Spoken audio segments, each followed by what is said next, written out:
वाहिगुरु जी का खालसा वाहिगुरु जी की फतेह. Hello friends, welcome to season 2 of Sikh History Sakhi podcast. I am Harpreet Kaur, your host. In today's episode, we will dive into the profound meaning of the 27th Pauri of Japji Sahib, a body that beautifully captures the grandeur of the Almighty's court and the harmony of creation.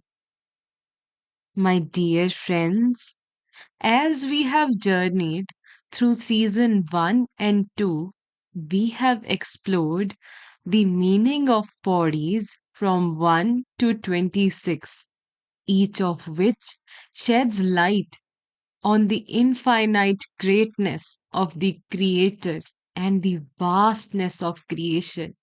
Lastly, we discussed Body 26, which talks about that life is a sacred journey where humans act as traders of Nam, divine wisdom, and finally merge back into the Creator's infinite presence upon death. Now we come to body 27. This body paints a beautiful picture of the Almighty's home, a place filled with music, devotion, and unity. It is the longest body in Japji Sahib. Moreover, it is also recited in the Sikh evening prayer, that is Rehras Sahib. The first 16 lines of this body highlight the greatness of the Almighty's court. Now, Guru Nanak Ji, fascinated by harmony in the whole creation, begins this body as ਸੋ ਦਰ ਕੇਹਾ ਸੋ ਕਰ ਕੇਹਾ ਜਿਤ ਬੈ ਸਰਬ ਸਮਾਲੇ ਵਾਜੇ ਨਾਦ ਅਨੇਕ ਅਸੰਖਾ ਕੇਤੇ ਵਾਵਣ ਹਾਰੇ ਕੇਤੇ ਰਾਗ ਪਰੀ ਸਿਓ ਕਹੀਨ ਕੇਤੇ ਗਾਵਣ ਹਾਰੇ. Meaning, Guru Nanak Dev Ji starts this body with the words Sodar, which means the door or gate. Then, in admiration, Guruji asks, where is that magnificent gate from which you, my Almighty, watch over and care for the whole world? And he further answers that it is found in the harmony of music and the praises sung to honor God. This divine mention is not confined to one place, it is everywhere. Guruji says that countless melodies and rags are sung there by countless musicians. These heavenly harmonies fill the air as they sing praises of the Creator in perfect devotion. Through this body, Guru Nanak Ji shows us the beauty and greatness of God's presence and reminds us of His endless love and care for all creation. Moving further, Guruji says, Gave tohno paun pani bੈ suntar, gave raja dharm duare.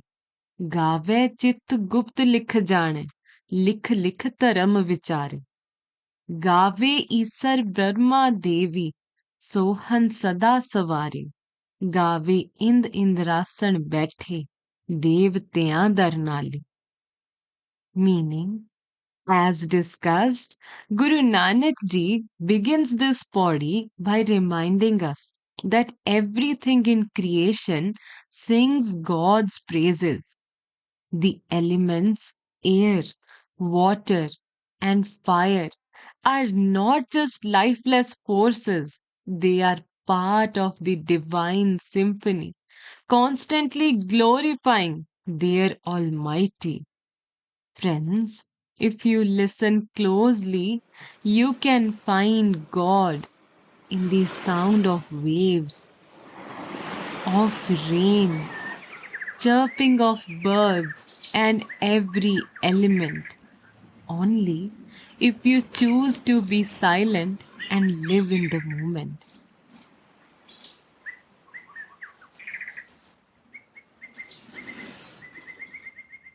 Further, Guruji says that Taram Raj, that is, the divine judge who evaluates souls after death, along with Chitragupta, the scribe who records every action, good or bad, even they sing in admiration of God's greatness. Moreover, revered figures like Shiv, Brahm, Parvati, and Indra, the king of gods, also sing hymns to honor the Almighty, acknowledging his supreme power and grace.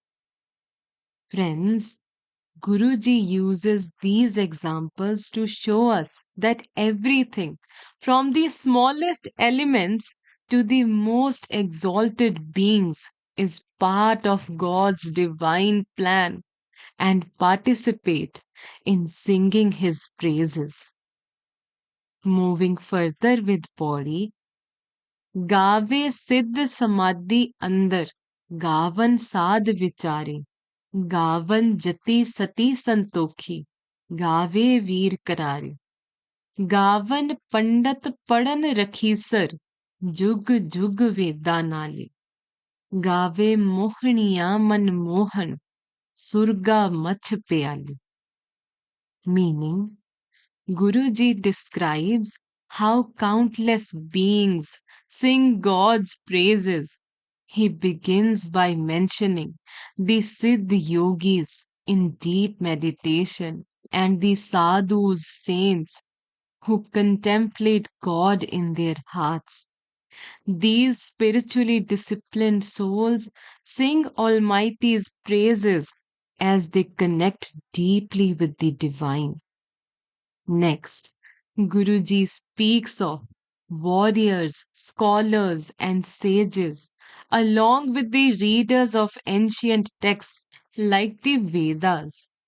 Even the beauties of heaven, earth, and other realms who captivate hearts sing in Almighty's praise. Through this, Guruji reminds us that devotion transcends all walks of life, uniting everyone in worship of the Creator God. Moving further, गावन रतन उपाय तेरे 68 तीरथ नाले गावे जोध महाबल सूरा गावे खाणी चारी गावे खंड मंडल वर भंडा कर कर रखे तारे सेई तुधनो गावन जो तुद पावन रते तेरे भगत रसाले होर केते गावन से मैं चितना आवन नानक क्या विचारे. Meaning, Guru Nanak Dev Ji continues to describe the vastness of God's praise. He says that the 14 divine treasures and the 68 sacred places of pilgrimage are a proof to Almighty's greatness. Further, Guruji speaks of the mighty warriors, the brave heroes, and all forms of life created through the four sources, that is, birth by egg, womb, sweat, and seed. Praise God's name. Guruji also describes how the planets, solar systems, and universe designed, created, and sustained by God sing his glories, ultimately concluding that the vastness of the universe itself is a hymn to the divine. Now, in the second part of Pauri, Guruji himself praises the eternal Lord, the Creator, as Soi Soi Sada Sach Sahib, Sacha Sachi Nai, Happy Hosi Jai Na Jasi, Rachana Jin Rachai. Meaning, Almighty is forever true. His name is true, and He remains unchanged through time. He is not bound by birth or death. Moving to the last part of body. Rangi rangi pati kar kar jinsi, Maya jin upai. ਕਰ ਕਰ ਵੇਖੈ ਕੀਤਾ ਆਪਣਾ ਜਿਵ ਤਿਸ ਦੀ ਵਡਿਆਈ ਜੋ ਤਿਸ ਭਾਵੈ ਸੋਈ ਕਰਸੀ ਹੁਕਮ ਨਾ ਕਰਨਾ ਜਾਈ ਸੋ ਪਾਤਸ਼ਾਹ ਸਾਹਾ ਪਾਤਸ਼ਾਹਿਬ ਨਾਨਕ ਰਹਿਣ ਰਜਾਈ meaning Guru Ji reminds us that God created the world with many different creatures, shapes, and colors. He watches over and cares for everything He made, following His own will. No one can know or tell Almighty what to do. He decides everything. Guru Nanak Dev Ji says that the right way to live is to follow His hukam because Almighty is the true King, the King of Kings. My dear friends, Pauri 27 teaches us that all creation sings the praises of the one Creator. Guru Nanak Ji also reminds us to rise above limited ideas of personal gods and recognize the Creator as the source of all creation and live in His divine will. And when words fail us, our worship and devotion can still and always connect us to His divine presence. I hope this brings some light into your lives. Thank you.